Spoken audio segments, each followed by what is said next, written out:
Bismillah, alhamdulillah, ассалату вассаламу аля ман урсила бил худа ва ба'д. Ассаламу алейкум рахматуллахи ва баракатух. Мәһр мәселесіне келетін болсақ, мәһр дегеніміз жалпы ол қалыңдық ақысы, бұл ханафи мазхабында уәжіп болып есептеледі. Мәһр дегеніміз ол екі түрден тұрады. Әл-мәһрул мусамма уәл мәһрул мисли. Мәһрул мусамма дегеніміз ол неке қиылу рәсімінде қалыңдықтың талап еткен қойған мәһрі, аталған мәһрін айтамыз. Мәһрул мусамма, яғни аталған мәһр деп аталады қазақша тікелей аударған кезде. Ал енді мәһрул мислиге келетін болсақ, ол неке қиылу барысында егер де мәһр аталмайтын болса белгілі бір себептерменен, ол жерде қалыңдық мысалы ыңғайсызданып ұялып айта алмауы мүмкін, не болмаса қалыңдық ол жерде мүлдем оны айтпауы мүмкін, ол жерден мәһрді жойып тастауы мүмкін.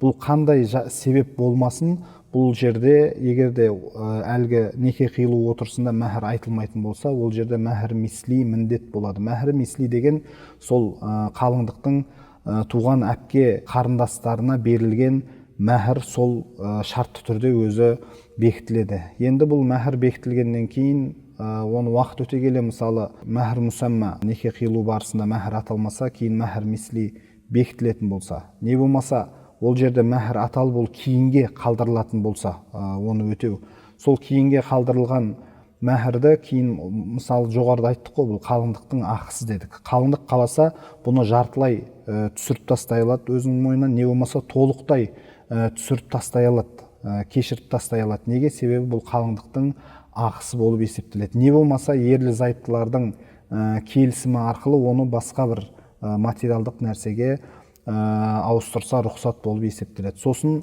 бір ескерте кететін жағдай, мәһр негізі әл-мәлул мутақауим, бір материалды зат болуы қажет.